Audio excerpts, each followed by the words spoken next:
Dito sa Papa Dudut Stories, ikaw ay hindi nag-iisa.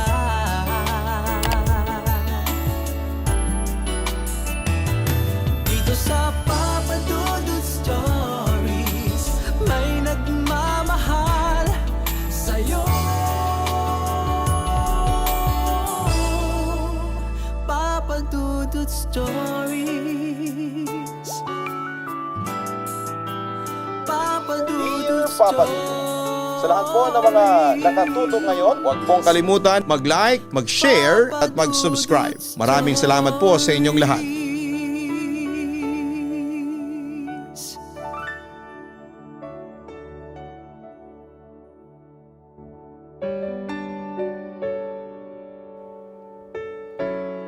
Naranasan mo na bang magmahal ng mali?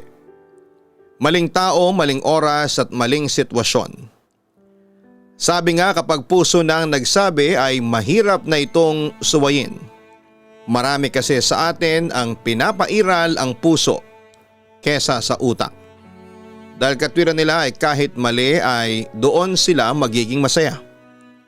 Ngunit dapat nga bang puso ang sundin kahit alam mong mali at sa huli ay ikaw rin ang talo?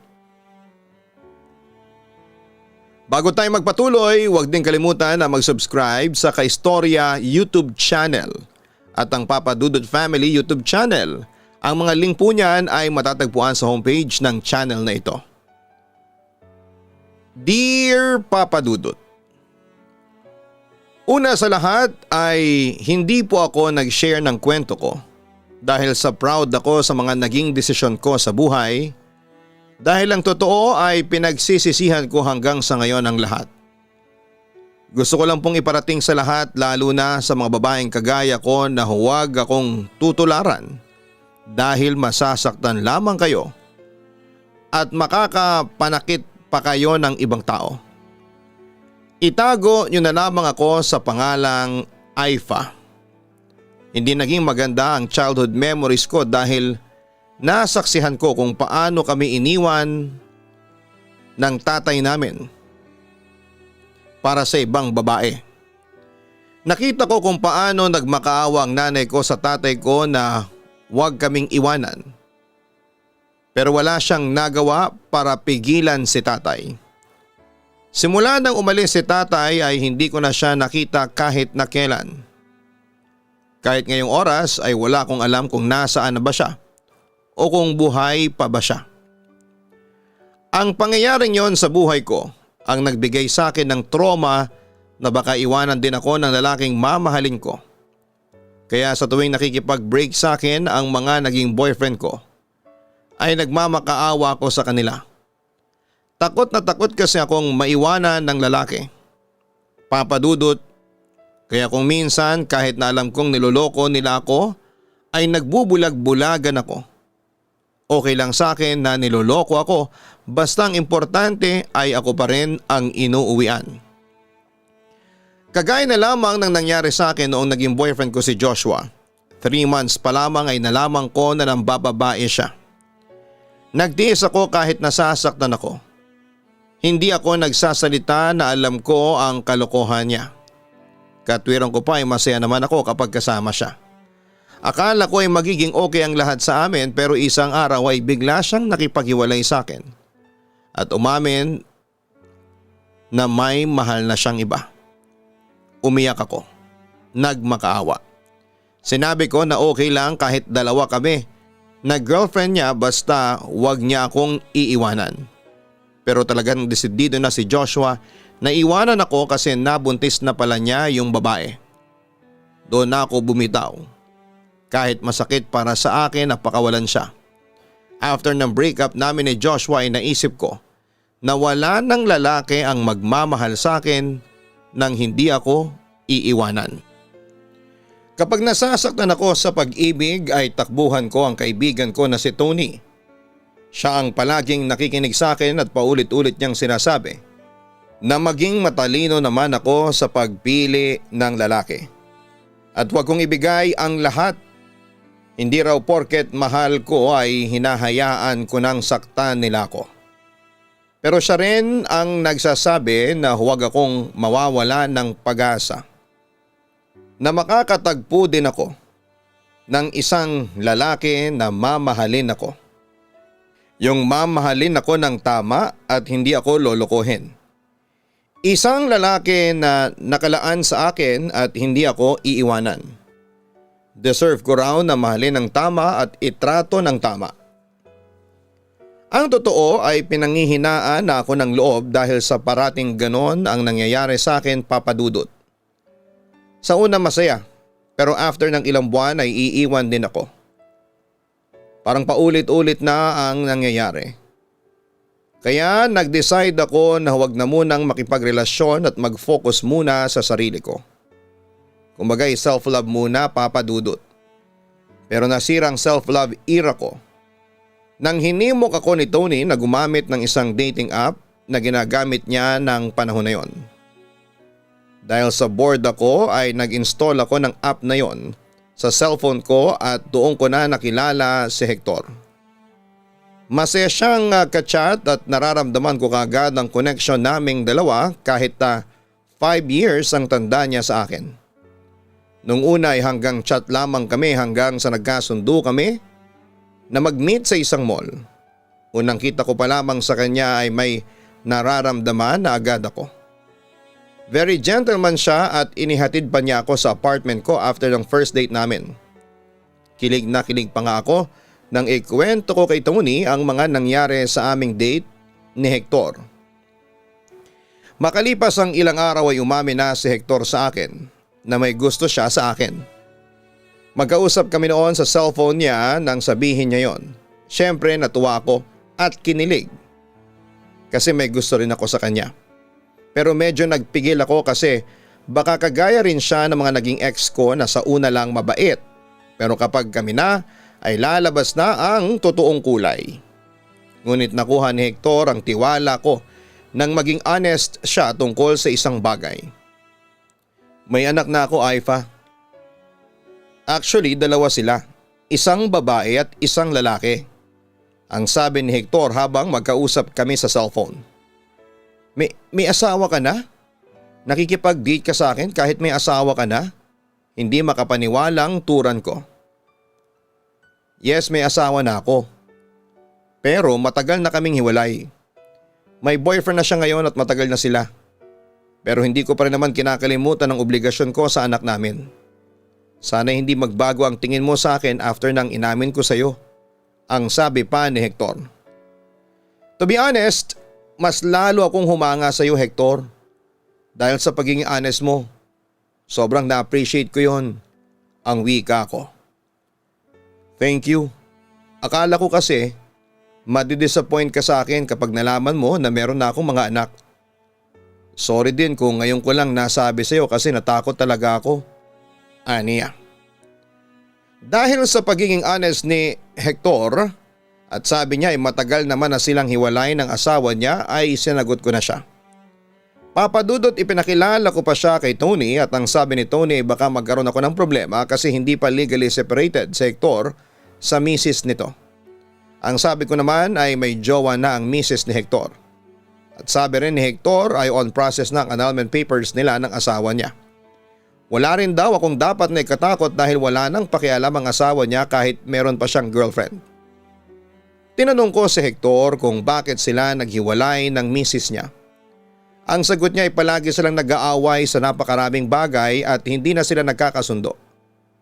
Selosa rin daw ang asawa niya kahit sino ay pinagseselosa nito. Kaya humantong na sila sa paghihiwalay. Medyo nagtataka nga lang ako kay Hector. Kasi wala siyang social media account. Aniya ay hindi siya mahilig sa mga ganong bagay dahil wala siyang oras para mag-post. Pwede naman daw niyang makausap ang mga taong gusto niyang kausapin sa pamamagitan ng number ng cellphone niya. Pero nang sabihin ko kay Tony na walang social media account si Hector, ay medyo nagkaroon ng duda ang kaibigan ko. Parang imposible na sa panahon ngayon ay walang social media account ng isang tao, no? Feeling ko may tinatago si Hector sa'yo. Ang sabi pa ni Tony. Wala naman siguro. Saka very honest naman si Hector eh. Lahat ay sinasabi niya sa akin. Hindi ba nga inamin niya sa akin na meron siyang mga anak at dating asawa? Ang sabi ko. Ewan ko Aifa, ibang pakiramdam ko sa Hector na yan. Pero sana ay mali ako nang naiisip at siya na talagang right guy para sa'yo. Sambit pa ni Tony. Naging masaya naman ako sa mga unang buwan namin ni Hector kahit minsan lang kaming nagkikita. Alam ko kasi na busy siya sa pagtatrabaho at ganoon din naman ako, Papa Dudut. Ang sabi pa ni Hector ay kailangan niyang maging masipag sa trabaho para sa future namin. Ako na raw kasi ang babaeng gusto niyang makasama hanggang sa pagtanda niya. Kahit ako ay si Hector ang gustong makasama habang buhay. Papa Dudut, ibang iba siya sa mga naging ex ko. Kung itrato niya ako ay para akong isang prinsesa lalo na kapag magkasama kaming dalawa. Feeling ko pa nga ay siya ang pambawi ni Lord sa lahat ng mga sakit na naranasan ko nang dahil sa mga naging ex ko. Kaya palagi kong ipinagdarasal na sana'y si Hector talaga ang lalaking para sa akin. Ngunit ang lahat ay nagbago. Nang isang bagay ang nadiskubre ko kay Hector sa pamamagitan ni Tony. Pinuntahan ako ni Tony sa apartment ko at sinabi niya sa akin na hindi totoong walang social media account si Hector. Gumawa pala ng dami account si Tony dahil kapag sinesearch niya ang pangalan ni Hector ay walang result na lumalabas. Ginawa ko na rin yun dati kaya nakumbinsi ako na wala talagang social media account si Hector. Pero nang ginamit ni Tony ang pag-search sa pangalan ni Hector sa Facebook ay doon niya nakita ang account ni Hector. Inayaan ako ni Tony na tingnan ang account ni Hector at nakita ko ang pictures nila ng asawa niya. Recent lang ang mga pictures at base sa nakita kong mga litrato ay masasabi ko na hindi talaga sila hiwalay. Sinasabi ko na masama talaga ang kutob ko sa Hector na yan. Yan bang hiwalay sa asawa? Ang happy sa family picture? Naku Aifa, mag-isip-isip ka sa ginagawa ng jowa mo. Ginagawa kang kabit ng damuho na yan. Nang wala kang kaalam-alam. Ang nagagalit na sabi pa ni Tony. Anong gagawin ko ngayon? Ang umiiyak kong tanong. Malamang tapusin mo na ang relasyon ninyo. Hihintayin mo pa bang magkagulo at malaman ng asawa niya ang tungkol sa'yo? O baka nga alam na nun. Kaya huwag kang magugulat na isang araw ay may biglang sumabunot sa'yo ha? Ang sabi pa ni Tony. Nang sabihin ng kaibigan ko na kailangan ko nang tapusin ang relasyon ko kay Hector ay nasaktan ako, Papa Dudut. Pero alam ko na yon ang tamang gawin. Never kong pinangarap na maging kabit sa buong buhay ko dahil ang bagay na yon ang siyang sumira sa pamilya ko at naging dahilan para iwanan kami ng tatay ko. Ilang araw pa ang pinalipas ko, nagkunwari ako kay Hector na wala akong kaalam-alam. At nang makapag-ipon ako ng lakas ng loob ay pinapunta ko sa apartment si Hector. Pero nandun din si Tony dahil kailangan ko ng tulong niya. Pagdating ni Hector ay agad kong sinabi sa kanya ang mga nalaman ko. Hindi naman itinanggi ni Hector na hindi pa talaga sila hiwalay ng asawa niya. Pero ayon sa kanya ay hindi na sila okay at balak na niya na makipaghiwalay dito. Isa raw ako sa dahilan kung bakit na niya gustong maghiwalay sila ng misis niya. Ang iniisip lang daw niya ay ang mga anak nila. Baka raw hindi maging maganda ang epekto noon sa mga bata. Nakiusap pa si Hector sa akin na patawarin ko siya. Mahal na mahal daw niya ako at hindi niya kayang mawala ako sa buhay niya. Hector, tigilan mo na ang kaibigan ko. Ilang beses na siyang nasaktan ng dahil sa mga lalaking kagaya mo na manloloko. Humanap ka na lang ng ibang babae na manloloko mo. Galit na turan pa ni Tony kay Hector. Mahal na mahal ko talaga si Aifa. Mali lang kami ng oras nang magkatagpo kami. Ang sabi pa ni Hector. Naku, tigilan mo na si Aifa sa mga kadramahan mo ha. Ang sabihin mo manloloko ka lang talaga. Pinaniwala mo siya sa isang bagay na hindi naman totoo. Sigaw pa ni Tony. Sinabi ko kay Hector na tapos na sa amin ang lahat at mag-focus na lamang siya na ayusin ang sa kanila ng asawa niya. Sinabi ko yon kahit labag sa aking kalooban dahil ang totoo. Sa kabila ng panloloko niya sa akin ay mahal na mahal ko pa rin siya, Papa Dudut. Wala nang nagawa ang pagmamakaawa ni Hector sa akin at nagpasalamat na rin ako na naroon si Tony dahil baka naging marupok ako ng oras na yon at baka pinatawad ko pa itong si Hector. Umiiyak na umalis si Hector at talagang nadurog ang puso ko. Yun ang unang beses na nakita ko siyang umiyak at ang sakit-sakit pala na makita ang lumuluha ang taong pinakamamahal mo. Bago tayo magpatuloy, huwag kalimutan na mag-like, mag-share at mag-subscribe. Napansin po ng inyong si Papa Dudut na majority po sa mga viewers natin ay hindi pa nakasubscribe. Hanapin din po ang Kaistorya YouTube channel para sa mga horror stories. At ganoon din ang Papa Dudut Family YouTube account. Ang link po niyan ay nasa homepage ng channel na ito. Mahigpit na sinabi sa akin ni Tony na kahit na anong gawin ni Hector na pakikipagbalikan sa akin ay huwag akong papayag na makipagbalikan. Itatakwil niya raw ako bilang kaibigan kapag nakipagbalikan pa ako kay Hector. Hindi raw ang kagaya ni Hector ang nararapat sa akin dahil una pa lamang ay niloko na ako nito. Hindi raw ako dapat magsettle sa ganong klase ng relasyon. Kasi kabit ang kinakalabasan ko kung tatanggapin kong muli si Hector sa buhay ko. Masakit man at mahirap ay pinilit kong iwasan si Hector, Papa Dudut, kahit pa araw-araw siyang nagte-text sa akin at nagtatry na tawagan ako. May mga pagkakataon pa nga na gusto ko nang sagutin ang tawag niya. Pero pinipigilan ko ang sarili ko. Bukod sa magagalit sa akin si Tony ay alam ko rin na maling kausapin ko pa siya. Hanggang isang gabi nagulat ako nang magising ako dahil may kumakatok sa pinto ng apartment ko. Nang marinig ko ang boses ni Hector na tinatawag ako ay sinabi ko sa kanya na umalis na siya dahil wala na siyang mapapala sa akin. Napansin ko din na lasing si Hector dahil sa boses niya.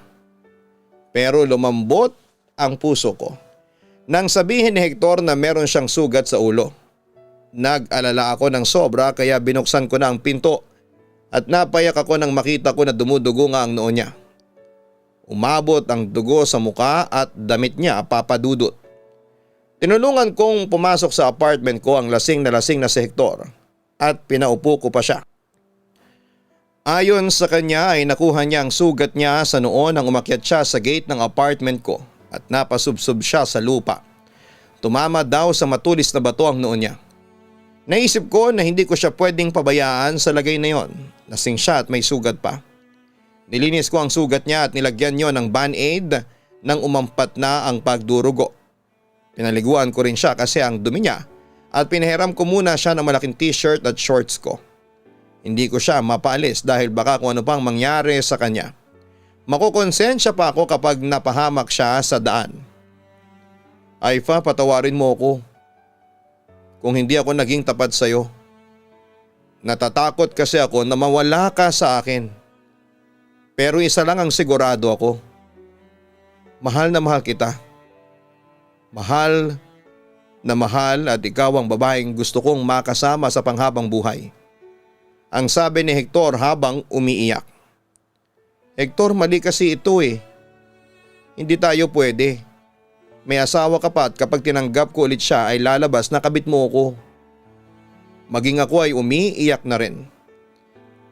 Ang pagkakataon lang ang mali sa atin, pero ang pagmamahalan natin ay hindi.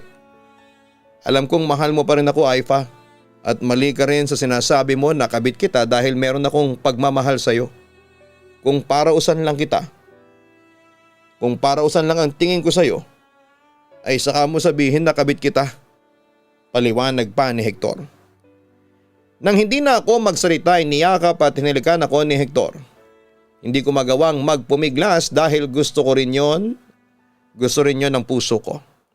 Inayaan ko na may mangyari sa amin ni Hector ng gabing yon, Papa Dudut. Kasabay noon ay muling pagtanggap ng puso ko sa kanya. Kinabukasan ng umaga ay nagising na lamang ako na nasa tabi ko pa rin si Hector.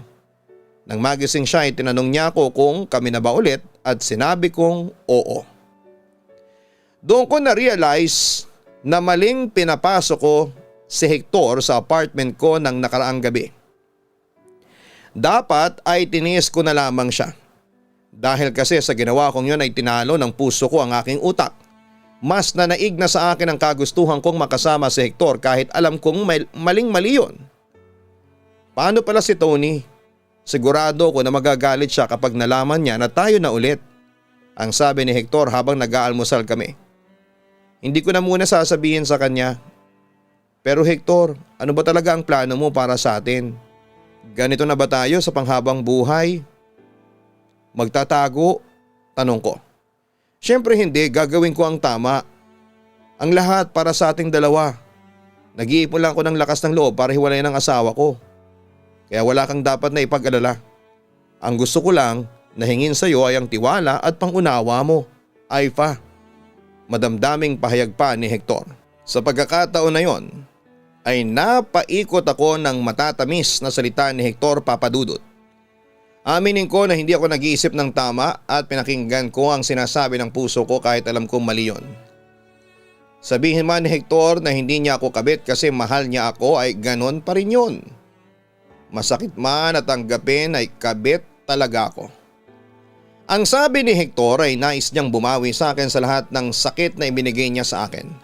Gusto niya ako makasama ng mas madalas kaya nagdala siya ng mga damit niya sa apartment ko. Para kapag mag-overnight siya roon ay meron siyang masusuot na damit. Napansin ko na puro bago ang damit na dinala niya at dahil siguro yon sa ayaw niyang mapansin ng asawa niya na nawawala ang iba niyang mga damit. Hindi ko rin muna sinabi kay Tony na nagkabalikan na kami ni Hector. Ayoko magalit ng kaibigan ko sa akin dahil sa maling desisyon ko na yon. Kinukulit ka pa rin ba hanggang ngayon ni Hector? Tanong ni Tony sa akin nang magkita kami sa labas. Hindi na, matagal na siyang tumigil sa pag-contact sa akin. Wala na siyang mapapala sa akin kasi natauhan na ako pagsisinungaling ko. Very good ka dyan, Aifa. Huwag kang papayag na maging isang kabit. Maawa ka sa mga anak ni Hector. Saka for sure kaya tumigil na yon sa'yo ay nakahanap na siya ng bagong babae na lolokohin. Ang mga ganong klase ng lalaki ay wala ng pag-asa na magbago pa kaya paulit-ulit na gagawin nila ang mga maling ginagawa nila. Ang sabi pa ni Tony. Sobra ko na konsensya sa ginawa kong pagsisinungaling sa kaibigan ko Papadudot. Hindi ko kasi talaga kayang sabihin sa kanya ang katotohanang pinabalik ko si Hector sa buhay ko dahil magagalit siya sa akin at baka totohanin niya ang sinasabi niyang itatakwil niya ako bilang kaibigan. Alam ko naman Papadudot na ang kapakanan ko ang iniisip ni Tony. Kaya ayaw niya na balikan ko si Hector pero nang time na yon ay wala akong ibang sinusunod kundi ang puso ko at umaasa pa ako na magiging tama rin ang lahat para sa aming dalawa ni Hector. Sa paglipas na mga araw ay naramdaman ko na ang pagiging kabit ko. Kapag nag-text si Hector sa akin na nasa bahay na siya ay alam ko na kaagad ang dapat kong gawin. Hindi na muna ako magte-text at tatawag sa kanya. Kasi baka mahuli kami ng asawa niya. Tuwing weekend lang kami nagkikita dahil yon lang ang araw na pwede si Hector. Saturday to be exact kasi family day nila ang Sunday. Kapag nagkikita naman kami sa labas ay pinipili namin yung malayo sa bahay ni Hector at yung sigurado kami na walang makakakilala sa kanya. Tapos kapag mansa rin namin at nagkataon na meron silang lakad ng misis niya, ay nagtitiis na lamang ako na huwag siyang makasama. Alam ko na hindi ako ang magiging first choice ni Hector pagdating sa mga ganong pagkakataon. May mga pagkakataon din na habang magkasama kami ni Hector ay biglang tatawag ang asawa niya para pauwiin siya. Para hindi magkaroon ng pagdududa ang asawa niya ay umuwi na lamang si Hector. Talagang grabe ang pag-iingat na ginagawa namin ang panahon na yon, Papadudot. Umabot na ng 1 taon ng pagiging kabit ko at nasanay na ako sa ganong klase ng setup. Pero nag-aasam pa rin ako na balang araw ay hihiwalayan na ni Hector ang kanyang asawa. Hindi ko na rin kinulit pa si Hector tungkol sa bagay na yon, Papadudot. Inisip ko na lang na sadyang mahirap para kay Hector ang makipaghiwalay sa asawa niya dahil meron silang mga anak. Nagpapasalamat na lamang ako na kahit papaano ay binibigyan niya ako ng oras at talagang bumabawi siya kapag magkasama kaming dalawa. Isang araw, Papadudot, magkasama kami ni Hector sa apartment ko at nakahiga lamang kami sa kama ko nang biglang tumawag ang asawa niya. Kapag ganoon ay alam ko na ang gagawin ko. Tatahimik lamang ako hanggang matapos ang pag-uusap nila. Bago matapos ang pag-uusap nila ng misis niya ay nag-I love you too si Hector at nasaktan ako. Pinapauwi ako sa bahay. Pero ang sabi ko ay hindi pa pwede dahil may kausap akong client. Saka gusto pa kitang makasama. Malambing na sabi ni Hector sabay yakap sa akin. Hindi ako nagsalita at nanatili akong tahimik. O bakit wala kang imik? May problema ka ba? Tanong pa ni Hector. Wala. Nag-I love you to ka kasi sa asawa mo. Medyo nasaktan ako. Pag-amin ko. Wala akong choice kundi sabihin yon sa kanya kasi baka magduda siya. Saka alam mo naman na walang feelings yun, hindi ba? Ikaw lang ang mahal ko, Aifa. Turan pa ni Hector. Sana talaga ay maging okay na ang sitwasyon natin. Sana ay magkaroon ka na ng lakas ng loob na sabihin sa asawa mo ang tungkol sa ating dalawa. Ayokong habang buhay tayong nagtatago, Hector. Malungkot kong sabi. Promise, hindi tayo habang buhay na ganito. Darating ang panahon na may pagmamalaki na natin kung ano ang meron tayo. Ang sabi pa ni Hector. Sana nga, Hector. Sana ay tuparin mo ang pangako mo na yan. Ang wika ko. Tutuparin ko, Aifa. Kaunting tiis na lang at darating din tayo sa bagay na yan. Gusto ko lang ay unti-unti ang lahat dahil alam ko na masasaktan ko ang aking asawa. Pero huwag mong kakalimutan na kahit umuwi pa rin ako sa kanya ay ikaw talaga ang totoong nilalaman ng aking puso. Pahayag pa ni Hector. Sa sinabi niyang yon ay gumaan kahit papaano ang pakiramdam ko. Mabulaklak kasi ang dila ni Hector, Papa Dudut. Alam niya ang dapat niyang sabihin sa lahat ng sitwasyon para mawala ang pag-aalala ko at maniwala sa kanya na mahal niya ako. Nagagawa niya akong paikutin at magsettle sa sitwasyon na ganoon kasi magaling siyang magsalita, Papa Dudut. Ngunit kapag mag-isa ko, ay doon ko naiisip ang lahat ng posibleng mangyari, Papa Dudut. Natatakot ako na baka dumating ang oras na malaman ng asawa ni Hector ang tungkol sa akin. Natatakot ako sa pwede niyang gawin sa akin. Siguro ay sasaktan niya ako at ipapahiya sa napakaraming tao.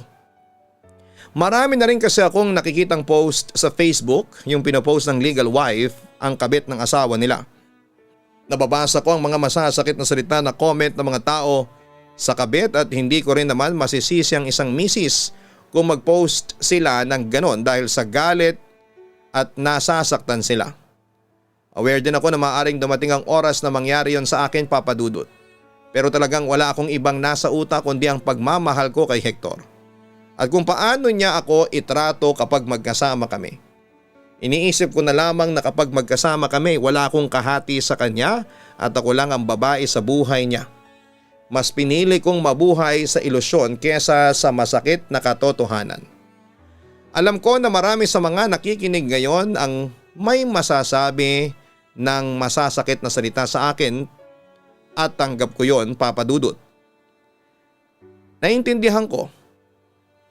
Alam kong mali ang pagiging isang kabit at walang tamang dahilan para ma-justify ko ito. Sadyang ng panahon na yon ay sobrang tanga at bulag lamang ako sa pagmamahal.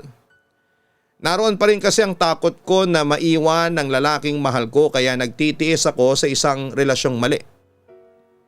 Hinayaan ko na lumipas sa mga ilang buwan na isa akong kabit. Masaya naman ako kapag kasama ko po si Hector at nararamdaman ko na ako ang mahal niya. Kapag magkasama kasi kami ay wala kaming ibang iniisip kundi ang isa't isa. Na parang wala kaming kasalanang ginagawa. Totoo nga na nakakabulag ang pag-ibig dahil kahit alam mong mali, ang isang bagay ay iisipin mo na lamang na yon ay tama. Wala ka nang pakialam kahit meron kang ibang taong tinatapakan at nasasaktan. Talagang susundin mo na lamang ang sinasabi ng puso mo. Huwag kalimutan na mag-like, mag-share at mag-subscribe. Hanapin po ang Kaistorya YouTube channel at ang Papa Dudut Family YouTube channel. Ang link po ay matatagpuan sa homepage ng channel na ito. Sa ating pagpapatuloy. Sabi nga, walang baho na hindi sumisingaw. Kahit na anong tago mo rito ay pilit itong aalingasaw at maaamoy ng iba.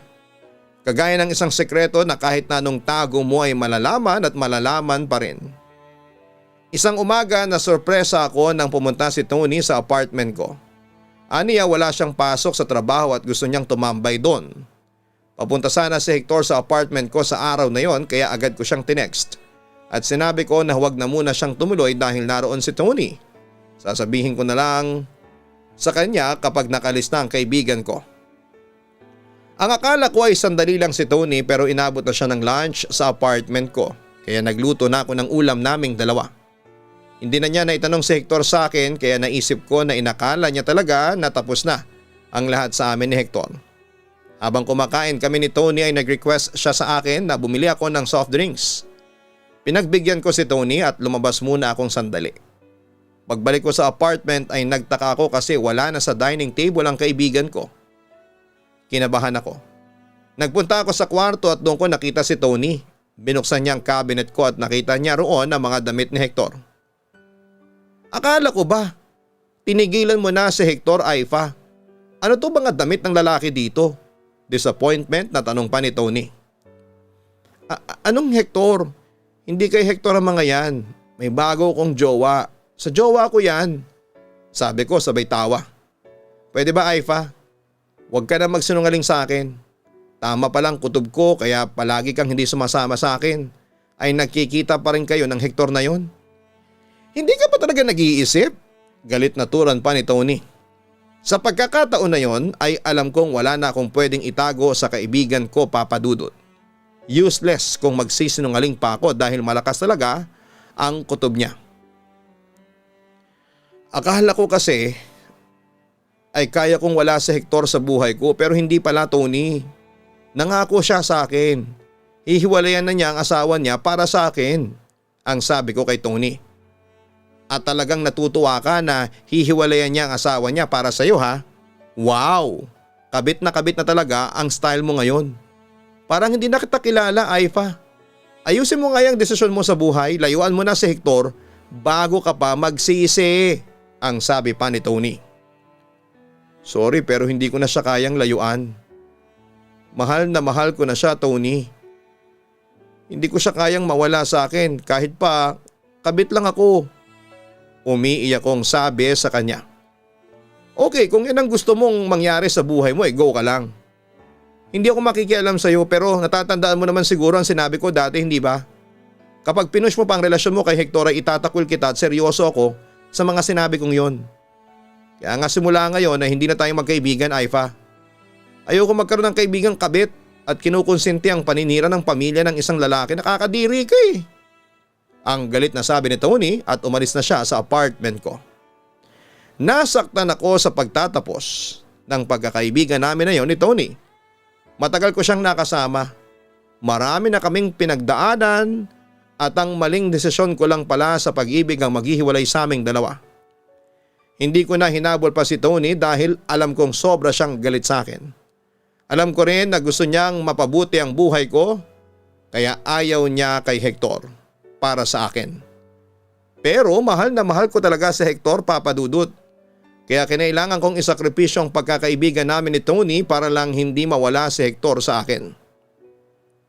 Malungkot kong ikinuwento kay Hector ang nangyari sa amin ni Tony at ang sabi niya ay mas mabuti raw na nalaman na ni Tony para wala na akong kinakatakutan.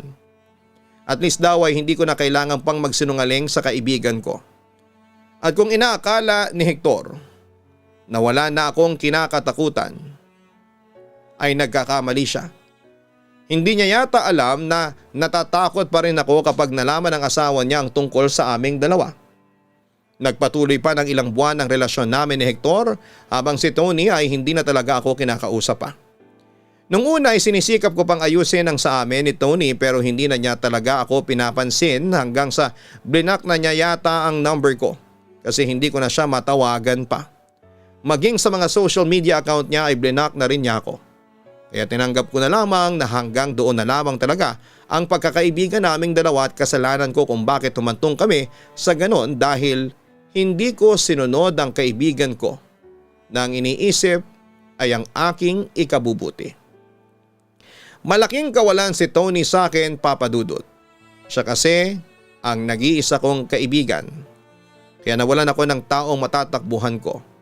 Kapag meron akong problema o kaya ay gusto kong umiyak. Wala nang kaibigan na handa akong pagsalitaan kahit masasakit kapag nakikita niya na mali na ang ginagawa ko. Ganon pa man ay pinilit ko na lamang na maging masaya na si Hector lang ang taong meron ako. Pero nang time na yon ay unti-unti nang hindi pumapabor ang pagkakataon sa akin. Nasa trabaho ako at nakabreak nang may isang unknown number ang tumawag sa akin. Ang unang pumasok sa isipan ko ay baka si Hector yon at nagpalit lamang siya ng number. O kaya ay si Tony na handa nang makipagbati sa akin. Kaya agad ko namang sinagot ang tumatawag. Hello, sino to? Tanong ko sa tumawag. Ikaw ba si Aifa? Tanong ng isang babae na hindi ko kilala ang boses. Yes ma'am, ako nga po. Bakit po? Magalang kong tanong. Layuan mo ang asawa ko, Aifa. Alam kong ikaw ang kabit ni Hector. Sabi ng babae at ramdam ko na galit ang boses niya. Nang malaman ko na asawa pala ni Hector ang tumawag ay agad kong pinutol ang tawag at pinatay ang cellphone ko. Takot na takot ako kasi nalaman na ng asawa ni Hector na ako ang kabit ng asawa niya. Hindi na tuloy ako nakapag-concentrate sa pagtatrabaho. After ko ng trabaho ay hindi rin muna ako umuwi sa bahay dahil magkikita kami ni Hector. Inaya niya kasi akong kumain sa labas. Nang magkita kami ay hindi na ako nag-alinlangan na ipaalam sa kanya na tinawagan ako ng asawa niya. Hector, natatakot ako sa pwede niyang gawin. Bakit kasi hindi mo pa sabihin sa kanyang tungkol sa atin? Nahihiwalayan mo na siya at ako ang pinipili mo. Pigil ang luha na sabi ko kay Hector. Sandali, hindi ako makapag-isip ng maayos. Paano niya nalaman ang lahat? Tanong pa ni Hector. Malay ko, importante ba yun? Hindi ba dapat ay alam mo naman ang gagawin kapag dumating na ang araw na malalaman na niya ang lahat? Turan ko. Sa mga sinabi at naging reaksyon ni Hector ay doon ko na-realize na hindi niya pinaghandaan ang sitwasyon na yon. Parang ang iniisip lamang niya ay hindi kami mahuhuli. Nag-expect din ako na mas lalo niya akong ipaglalaban pero ang sabi niya ay wag muna kaming magkita hanggang hindi humuhupa ang asawa niya. Kakausapin daw niya ito at kukunin ulit ang tiwala nito. Kapag kalmado na raw ang misis niya ay saka kami magkikitang muli. Hindi ako makapaniwala sa mga sinabi ni Hector. Ang buong akala ko ay sasabihin din niya sa asawa niya ang lahat. Yun na sana ang pagkakataon na aamin siya sa asawa niya kung sino ako sa buhay niya pero hindi niya yon ginawa. At talagang kukuhanin niya ulit ang tiwala nito para makapagloko ulit siya. Sa nangyari parang napagtanto ko na baka hindi talaga ako mahal ni Hector. Baka nga parausan lamang niya ako dahil naibibigay ko palagi ang pangangailangan niya bilang isang lalaki. Pagka-uwi ko sa apartment ko ay isang hindi inaasahang bisita ang dumating. Walang iba kung hindi ang asawa ni Hector. Inasahan ko na aawayin niya ako pero mahinahon niya akong kinausap. Huwag ka na magtaka kung paano ko nalaman at kung saan ka nakatira, Aifa. At huwag kang mag-alala kasi wala ako rito para makipagbardagulan sa'yo. Nandito ako para kausapin ka ng babae sa babae. Layuan mo ang asawa ko, Aifa. Ngayon mo lang ako makakausap ng maayos dahil kapag hindi mo ginawa ang gusto ko ay ibang version ko na ang kasunod na makakaharap mo. Sabi ng asawa ni Hector. Naintindihan kita pero ang sabi ni Hector ay hindi ka na niya mahal. Ihiwalayan ka na raw niya para sa akin. Kasi ako ang mahal niya. Hindi ko alam kung saan ako kumuha ng kapal ng muka para masabi yon, Papa Dudut. At talagang naniniwala ka sa mga sinabi sa iyo ni Hector. For your information, hindi ikaw ang unang kabit ni Hector, ha? Pangatlo ka na. Kaya mag-isip-isip ka kung dapat mo bang paniwalaan ang sinasabi sa iyo ng asawa ko. Isa pa, kung mahal niya talaga ikaw, dapat dati pa niya akong hiniwalayan. Kaya umaasa ako na titigilan mo ng asawa ko. Bata ka pa, Aifa. Huwag mong hayaan na gawin kang parausan at kabit ng isang lalaki na pamilyado na. Ang sabi ng asawa ni Hector at pagkatapos noon ay umalis na siya. Nang dahil sa pag-uusap namin ng asawa ni Hector ay napagtanto ko kung gaano ako kasamang babae, Papa Dudut. Sa pagkakataon na yun ay naisip ko na dapat ko nang gawin ang matagal ko nang ginawa. Tinawagan ko si Hector at sinabi sa kanya na tinatapos ko na ang lahat sa amin. Sinabi ko sa kanya na tigilan na niya ako ang pagiging babaero niya at ayusin niya ang pamilya niya. Nagtaka ko kasi hindi siya nagmakaawa na huwag ko siyang iwanan kagaya noong una. Siguro ay ganon siya kapag nahuhuli na ng asawa. Nasaktan din naman ako sa desisyon kong tapusin na ang sa amin ni Hector, Papa Dudut. Gabi-gabi akong umiiyak at alam ko na kailangan ko ng makakausap. Kaya kahit alam kong galit si Tony sa akin ay naglakas loob ako na puntahan siya sa bahay nila. Hinarap naman niya ako at humingi ako ng tawad sa kanya kasi hindi ko siya pinakinggan dati. Sinabi ko rin sa kanya ang lahat ng mga nangyari. Okay na yon. Hayaan mo na. Ang mahalaga ay natauhan ka na sa wakas at sana kung sakali nakakausapin ka ulit ng hayop na Hector na yon ay huwag ka nang maging marupok ha. May lalaking nakalaan sa iyo. Isang lalaki na walang sabit at mamahalin ka ng totoo, ang sabi pa ni Tony. Salamat Tony. Pero ang sakit-sakit lang kasi. Akala ko'y ipaglalaban niya ako. Umiiyak kong sabi.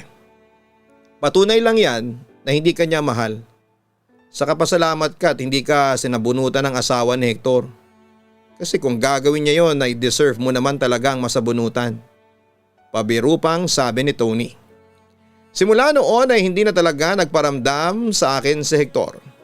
Ako naman ay nami-miss pa rin si Hector pero hanggang doon na lamang yon, Papa Dudut.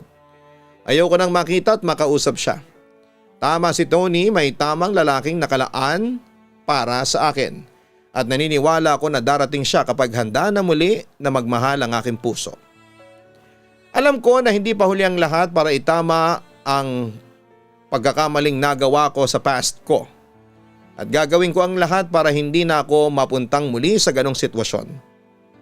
Ipinapangako ko sa aking sarili na hindi ko nahahayaan ang kahit na sinong lalaki na gamitin ako para sa pansarili nitong interes. Hanggang dito na lamang ang sulat ko, Papa Dudut. Alam ko na marami ang magagalit sa akin ng mga listeners.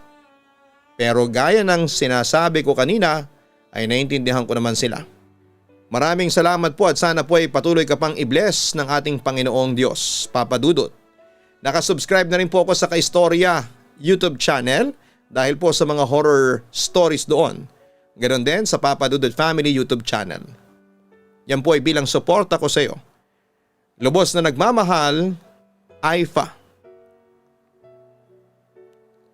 Tayo ay tao. Meron tayong emosyon na kung minsan ay nagiging kalaban po natin. Lahat tayo ay hindi perpekto kaya nakagagawa tayo ng pagkakasala lalo na kapag madalas ay puso ang ating pinakikinggan. Ngunit hindi lamang puso ang meron tayo. Meron din tayong utak kaya meron tayong kakayahan na mag-isip kung ang gagawin ba natin ay tama o mali. Hindi masamang umibig pero umibig tayo ng tama. Magmahal tayo ng walang tinatapakang ibang tao at walang pamilyang sinisira. Huwag nating hahayaan na maging instrumento tayo sa panloloko ng isang tao sa iba. Dahil kung maghihintay lamang tayo ay darating pa rin ang tamang tao para sa iyo. Yung hindi mo na kailangang makihati at magkamali pa. At para naman sa mga taong manloloko, tandaan ninyo na lahat ng ginagawa ninyo ay may kapalit. Maaring masaya ka sa ginagawa mong panloloko pero darating ang panahon na sisingiling ka ng pagkakataon.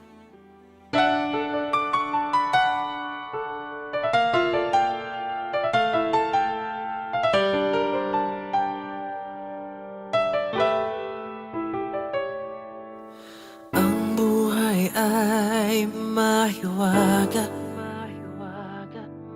laging may lungkot at saya.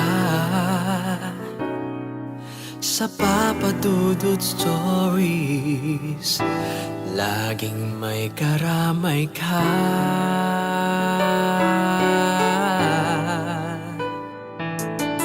Mga problemang kaibigan,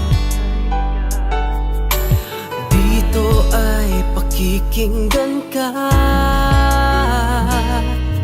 Sa Papa Dudut Stories, kami ay iyong kasama. Dito sa Papa Dudut Stories, ikaw ay hindi nag-iisa.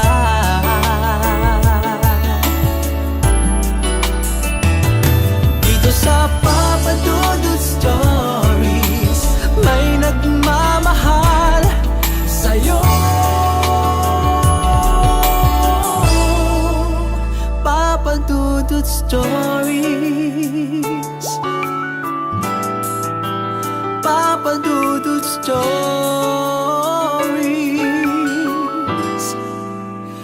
Papa Dudut Stories.